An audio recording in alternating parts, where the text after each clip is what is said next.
Hello and welcome back everyone to chemistry classes.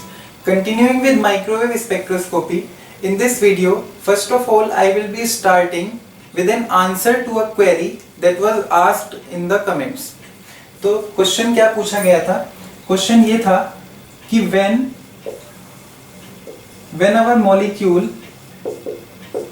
is in J0 state, जब भी हमारा molecule ground rotational level में present होगा, J=0 में प्रेजेंट होगा, तो हमने ये देखा था कि जो हमारी उस रोटेशनल लेवल की एनर्जी थी दैट वाज जीरो. क्यों?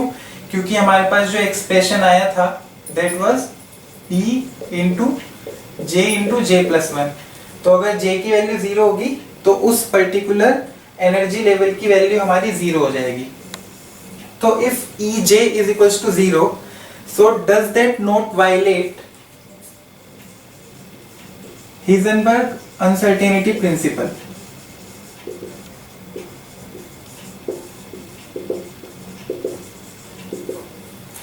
तो इसका हमारा आंसर क्या होगा? इसका हमारा आंसर है no, it does not violate Heisenberg uncertainty principle. और इसका सिंपल रीजन क्या है? देखिए, जब हमारा मॉलिक्यूल J=0 स्टेट में है तो it means that it is not rotating. It is not rotating. और नॉट रोटेटिंग का मतलब क्या हो गया? कि उसका जो मोमेंटम है दैट इज जीरो. तो इसका मतलब उसके जो मोमेंटम में अनसर्टेनिटी है वो हमारी जीरो है. Uncertainty in momentum is zero. But हमें ये देखना है कि अब उसकी पोजीशन के बारे में हमें देखना होगा. तो हम देखें, जिस समय हमारा मॉलिक्यूल रोटेट नहीं कर रहा है तो it can be present anywhere. It can be present anywhere in space from any theta any phi. वो हमारा मॉलिक्यूल कहीं भी प्रेजेंट हो सकता है. थीटा और फाई बेसिकली स्फेरिकल कोऑर्डिनेट्स में हम यूज करते हैं. तो our molecule can be present anywhere. So uncertainty in its position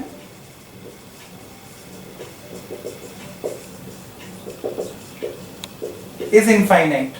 तो हमारा अनसर्टेनिटी इन मोमेंटम जीरो है और uncertainty in its position is infinite. Hence Heisenberg uncertainty principle is not violated when molecule is present in its ground rotational level, when energy is zero.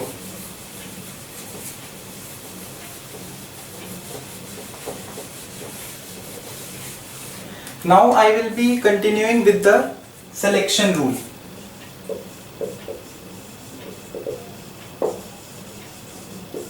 Last time हमने ये देख लिया था कि जो हमारे रोटेशनल लेवल्स की एनर्जी है ये बेसिकली हम तब बनाते हैं जब सेंटीमीटर इनवर्स में रिप्रेजेंट करते हैं, दैट इज Bj+1.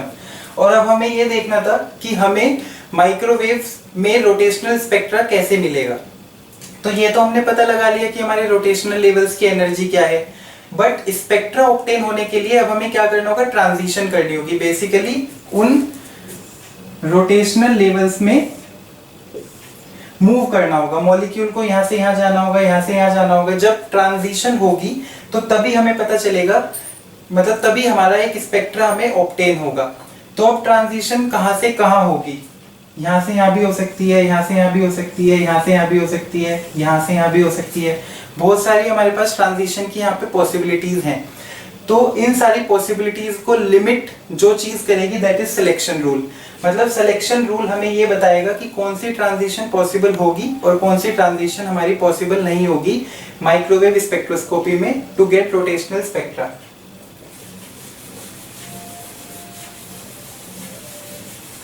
तो एक्चुअली में सिलेक्शन रूल आता कैसे है?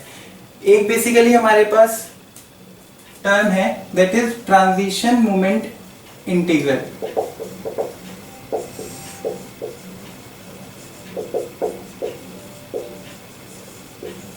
जिसे हम जनरली TMI बोलते हैं. ट्रांजिशन मोमेंट इंटीग्रल बेसिकली हमें बताता है कि हमारी कौन सी ट्रांजिशन होगी और कौन सी ट्रांजिशन नहीं होगी. ये ट्रांजिशन मोमेंट इंटीग्रल क्या है? It is nothing but a integration. और इंटीग्रेशन किसका? जैसे कि सपोज आपके पास यहाँ दो एनर्जी लेवल्स हैं. ये आपका हो गया साई इनिशियल. सपोज ये आपका इनिशियल रोटेशनल लेवल है और ये आपका फाइनल रोटेशनल लेवल है। इनका जो वेव फंक्शन है दैट इज साई आई और साई एफ। तो transition moment integral is basically the integration of आपका जो फाइनल स्टेट है उसका कॉम्प्लेक्स कॉन्जुगेट। यहां पे आपका ऑपरेटर होता है, जैसे हम ब्रैकेट नोटेशन में लिखते हैं ना, ऐसे ही बेसिकली मैं ब्रैकेट नोटेशन को बेसिकली खोल के लिख रहा हूं। तो यहाँ पे आपका ऑपरेटर होता है जो आपका माइक्रोवेव स्पेक्ट्रोस्कोपी के केस में म्यू है, और यहाँ पे आपका इनिशियल लेवल का wave function integration over D tau. तो बेसिकली ये आपका ट्रांजिशन मोमेंट इंटीग्रल है। जब आप इसे किसी भी पर्टिकुलर रोटेशनल में जो ट्रांजिशन हो रही है उसके लिए सॉल्व करेंगे तो आपका एम क्या होना चाहिए कि ट्रांजिशन मोमेंट इंटीग्रल की वैल्यू कभी भी जीरो ना हो। ट्रांजिशन मोमेंट इंटीग्रल अगर आपका टीएमआई की वैल्यू जीरो है तो वो ट्रांजिशन आपकी नहीं होगी, और अगर आपकी टीएमआई की वैल्यू है non zero then that particular transition will take place. अब इसे सॉल्व करना ही बेसिकली थोड़ा टीडियस टास्क है एक। तो इसमें अभी मैं आपको यहाँ पे एक कंप्लीट डेरिवेशन नहीं बता रहा हूं, मैं आपको यहाँ पे एक तरीका बता रहा हूं कि कैसे बेसिकली टीएमआई के यूज से हम सिलेक्शन रूल का पता लगाते हैं। तो इसमें होगा क्या, हम बेसिकली एक रिकर्शन फॉर्मूला होता है,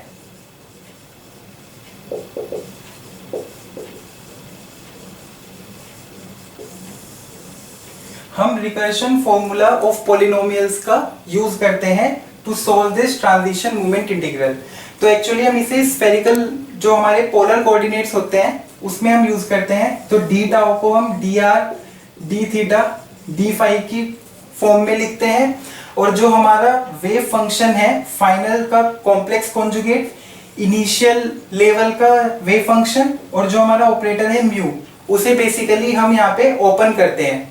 तो जब आप इन सब चीजों को ओपन करेंगे तो बेसिकली आपके पास यहाँ पे इंटीग्रेशंस बन जाएंगे। फिर उन डिफरेंट इंटीग्रेशंस को आपको इंडिपेंडेंटली सॉल्व करना होगा, और आपका उन्हें सॉल्व करते वक्त मेन मोटिव ये होना चाहिए that your condition should be such that TMI should not be equals to zero. क्योंकि आपका टीएमआई अगर सर्वाइव नहीं करेगा तो आपकी ट्रांजिशन नहीं होगी। So this TMI should survive when you are solving this integration. तो जब आप इंटीग्रेशन को सॉल्व करेंगे तो एक तो इसमें जो आपकी की टर्म आएगी वो क्या होता है, वो इंटीग्रेशन से बाहर ही आती है, that is mu naught. This mu naught is nothing but the dipole moment of that molecule. तो आप देखिए अगर म्यू नोट आपका इस में मल्टीप्लायर में ही लगा हुआ है तो जैसे ही ये म्यू नोट जीरो होगा वैसे ही आपका टीएमआई जीरो हो जाएगा। तो इसीलिए हम ये बोलते हैं कि जो हमारा माइक्रोवेव स्पेक्ट्रोस्कोपी है उसमें आपका वही मॉलिक्यूल माइक्रोवेव एक्टिव कहा जाता है, वही मॉलिक्यूल आपका प्योर रोटेशनल स्पेक्ट्रा देता है जिसमें परमानेंट डाइपोल मूवमेंट है, क्योंकि ये म्यू नोट यहाँ पे प्रेजेंट होता है इसके टीएमआई के एक्सप्रेशन में। जैसे ही आपका ये म्यू नोट जीरो होगा वैसे ही आपका मॉलिक्यूल माइक्रोवेव इनएक्टिव हो जाएगा। सो permanent dipole movement is a must condition for microwave spectroscopy. ये हमने क्वालिटेटिवली भी देखा था कि क्यों ऐसा होता है, रोटेशन के वक्त डाइपोल मूवमेंट चेंज तभी होता है जब हमारा परमानेंट डाइपोल मूवमेंट मॉलिक्यूल में प्रेजेंट है। और मैथमेटिकली भी हम ये चीज देख सकते हैं, जब हम टीएमआई को सॉल्व करते हैं तो यहाँ पे म्यू नोट का होना हमें ये चीज जस्टिफाई कर देता है कि permanent dipole movement is must. Secondly, जब आप अपना ये इंटीग्रेशंस सॉल्व, जब आप ये अपना इंटीग्रल्स सॉल्व करते हैं तो उसमें क्या होगा, इंटीग्रल सॉल्व करते वक्त basically you make use of these recursion formulas, और जब आप इन फॉर्मूला का यूज करके एक एक्सप्रेशन ऑब्टेन करते हैं तो उस एक्सप्रेशन में आपकी कंडीशंस ऐसी बन जाएगी कि जो आपका क्वांटम नंबर होता है जे, जिस क्वांटम नंबर का हम यूज करते हैं, आपको उसकी एक पर्टिकुलर कंडीशन देनी होगी। तो ऐसी कंडीशन क्रिएट हो जाती है कि अगर आपका डेल्टा जे है, जो आपका चेंज इन जे है, सपोज आपका फाइनल रोटेशनल लेवल है जे डैश और आपका इनिशियल रोटेशनल लेवल है सपोज जे, तो कंडीशन ऐसी क्रिएट हो जाएगी that your J dash should be J plus minus one. तो J dash minus J should be plus minus one और J dash minus J is nothing but delta J is equal to plus minus one. मतलब अगर आपके J dash की value J plus minus one होगी तभी आपका ये integral survive करेगा, तभी ये आपको एक नॉन जीरो वैल्यू देगा और इससे कुछ भी अलग वैल्यूज जाते ही ये आपका जीरो के इक्वल हो जाएगा। तो अगर ये जीरो के इक्वल हो गया तो आपकी ट्रांजिशन नहीं होगी। तो इसी बेसिस पर बेसिकली हम अपना ट्रांजिशन रूल बनाते हैं और ट्रांजिशन रूल हमारा माइक्रोवेव स्पेक्ट्रोस्कोपी के सिनेरियो में क्या आता है, delta J is equal to plus minus one. इसका मतलब है कि सपोज आपके पास काफी सारे यहाँ पे रोटेशनल लेवल्स हैं, तो आपकी जो ट्रांजिशन है सपोज इस लेवल से वो इसके इमीडिएट नेबर पे ही होगी, मतलब वो यहाँ भी हो सकती है और सपोज इसके नीचे कोई लेवल प्रेजेंट है तो यहाँ भी हो सकती है। लेकिन ऐसा कभी नहीं होगा कि यहाँ से एक लेवल को स्किप कर पे यहाँ पे ट्रांजिशन हो जाए, क्योंकि इसका मतलब क्या हुआ कि सपोज आप यहाँ पे 2 पे थे तो आप 4 पे पहुंच गए, तो जो आपका चेंज इन रोटेशनल लेवल, जो चेंज इन जे आया वो आपका +2 हो गया। लेकिन वो हमारा सिलेक्शन रूल अलाउ नहीं कर रहा है। So all the transitions which involve delta J is equal to plus minus one are allowed, और इनसे अलग जो भी आपकी ट्रांजिशन होगी सपोज 0 से 2, 2 से 4, 3 से 5, वो सभी आपकी फॉरबिडन ट्रांजिशंस होंगी। So to get the selection rule, we have to solve this transition moment integral in such a way that it survives, its value does not become zero. और secondly, आपके molecule में permanent dipole moment present होना चाहिए। तो main आपका microwave spectroscopy के लिए यही दो सिलेक्शन रूल्स हैं, permanent dipole moment and transition must be from delta J is equals to plus minus one. अभी इस delta J is equals to plus minus one का एक्चुअल सिग्निफिकेंस क्या है, सपोज आपके पास यहाँ पे ये रोटेशनल लेवल्स हैं,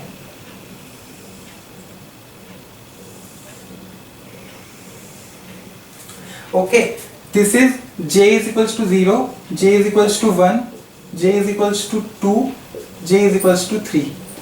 इन पर्टिकुलर लेवल्स के करस्पॉन्डिंग अगर मैं एनर्जी कैलकुलेट करूंगा इन सेंटीमीटर इनवर्स मैं एक्सप्रेस कर रहा हूं, तो ये क्या हो जाएगी, ये हो जाएगी आपकी 0।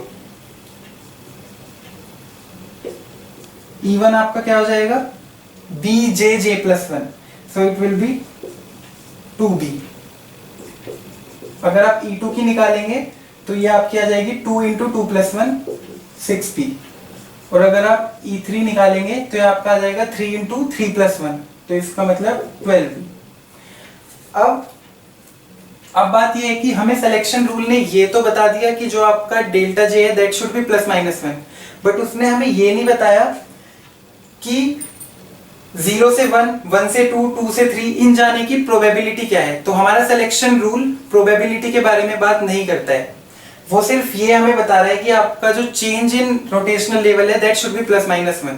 तो अभी आपके पास ऐसा कोई वो नहीं है तरीका जिससे आप ये चीज डिफरेंशिएट कर पाए कि 0 से 1 भेजूं या 1 से 2 भेजूं, क्योंकि सिलेक्शन रूल ने ऐसी कोई भी रेस्ट्रिक्शन नहीं लगाई है। तो इसका मतलब क्या है कि आपकी जो भी ट्रांजिशन है दे आर इक्वली प्रोबेबल, मतलब जितना कोई मॉलिक्यूल 0 से 1 जाने के लिए प्रोबेबिलिटी रखता है उतनी ही प्रोबेबिलिटी वो 1 से 2 जाने के लिए रखेगा, उतनी ही 2 से 3।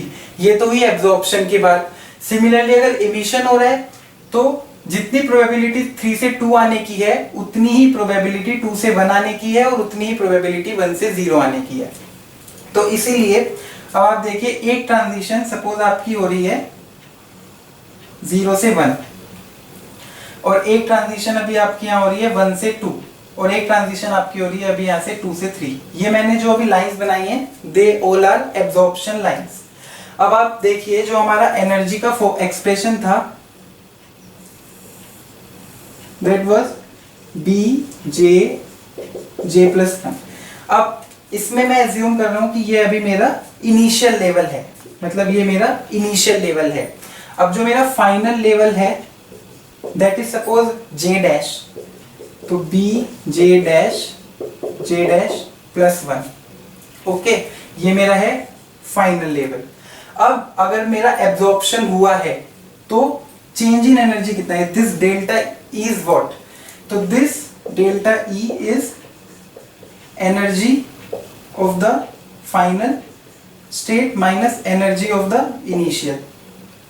तो आप इसे क्या लिख सकते हैं, B J dash plus one minus B J plus one. अब हमारा सिलेक्शन रूल क्या बोलता है कि जो हमारा जे डैश है या तो वो j प्लस वन होगा, क्योंकि अगर मैं एब्जॉर्प्शन कर रहा हूं तो बेसिकली सपोज ये 2 था तो मेरा j डैश 3 है, अगर ये 3 था तो ये 4 है, तो इसका मतलब जो j डैश की वैल्यू है that is restricted to j plus one due to selection rule. अगर मैं यहाँ पे सिर्फ एब्जॉर्प्शन की बात कर रहा हूँ तो j डैश क्या हो जाएगा हमारा j प्लस वन, तो आप यहाँ पे j डैश को j प्लस वन पुट कर सकते हैं, तो ये क्या हो जाएगा आपका j plus one j plus two minus B J plus one. अब इसमें B J plus one common आ जाएगा और ये हो जाएगा j plus two minus J, and finally you will get 2b plus one. और जो आपका यहाँ पे ये j है that is the rotational level corresponding to j, that rotational level जहां से आपकी ट्रांजिशन हुई, मतलब this j is corresponding to initial rotational level. अब आप देखिए जब आपकी यहाँ पे ट्रांजिशन हुई j इक्वल 0 से j इक्वल 1, तो ये जो आपके पास यहाँ पे डेल्टा ई का एक्सप्रेशन क्रिएट हुआ है that is 2bj plus one, और यहाँ पे जो j है that is of the initial level. तो इसका मतलब दिस जो आपकी 0 से 1 की ट्रांजिशन हुई, 0 से 1 की ट्रांजिशन को ऐसे एक्सप्रेस करेंगे डेल्टा ई 0 to 1, तो उसकी एनर्जी कितनी हो जाएगी, j की वैल्यू आपको यहाँ पे पुट करनी होगी 0, तो दिस विल बी 2b। और जो आपकी डेल्टा ई 1 से 2 के लिए होगी वो आपकी क्या हो जाएगी, 1 से 2 के लिए 2b, और यहाँ पे आप j की जगह 1 पुट करेंगे तो 1 + 1 2, तो इट विल बी 4b। फिर जो आपका डेल्टा ई 2 से 3 ट्रांजिशन के लिए होगा that will be nothing but 6b। आप इजीली यहाँ पे वैल्यूज पुट करते जाइए, जो भी आपका इनिशियल लेवल है ट्रांजिशन के समय, एब्जॉर्प्शन वाली ट्रांजिशन के समय, तो आप यहाँ पे उसका इनिशियल लेवल पुट कीजिए और आपको जो ट्रांजिशन के लिए एनर्जी रिक्वायर्ड है वो आपको मिलती जाएगी।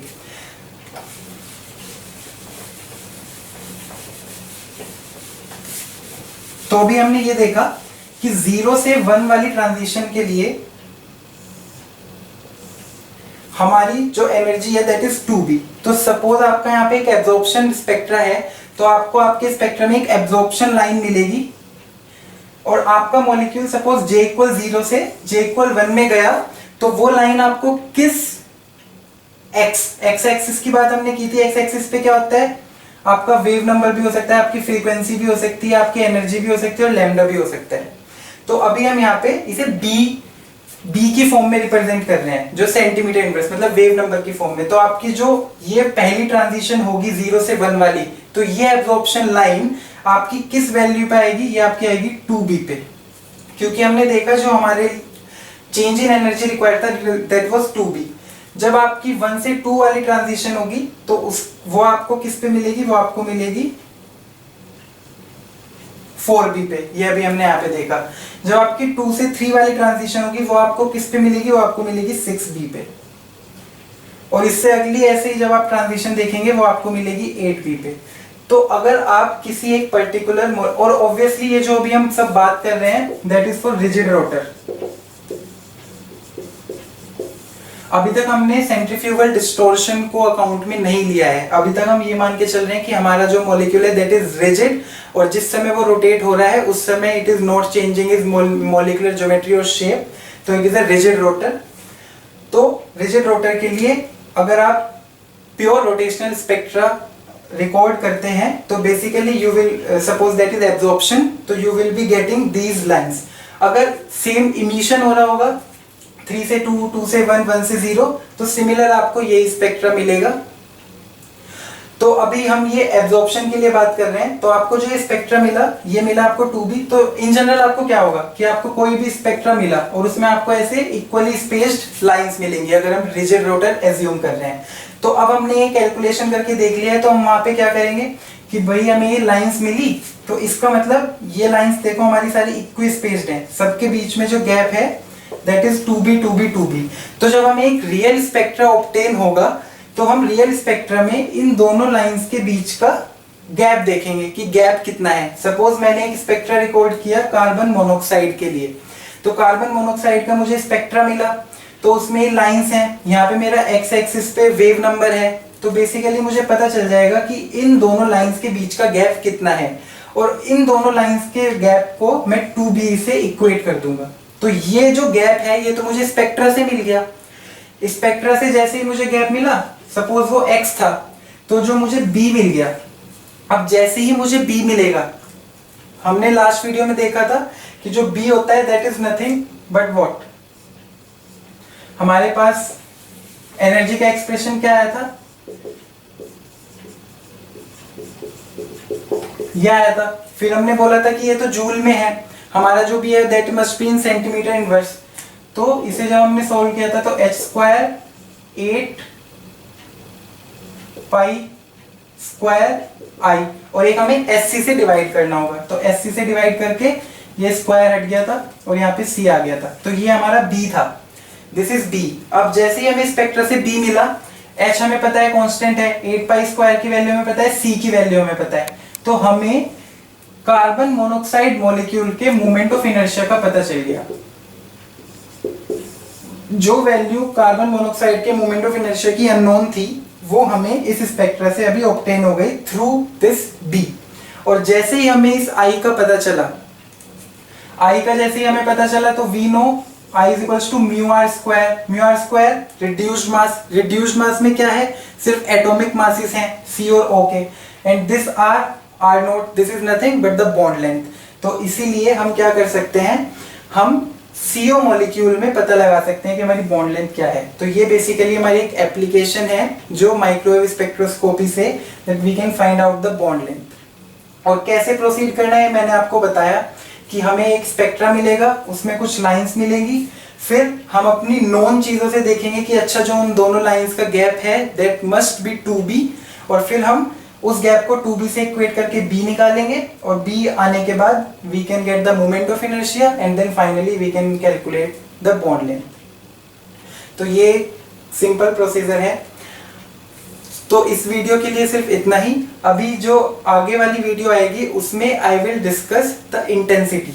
बेसिकली आपको जो ये स्पेक्ट्रल लाइंस मिली हैं, अभी तो हमने यही बात की कि हमारे पास इक्वल प्रोबेबिलिटी है कि ये ट्रांजिशन भी इतनी प्रोबेबिलिटी से होगी, ये ट्रांजिशन भी और ये ट्रांजिशन भी।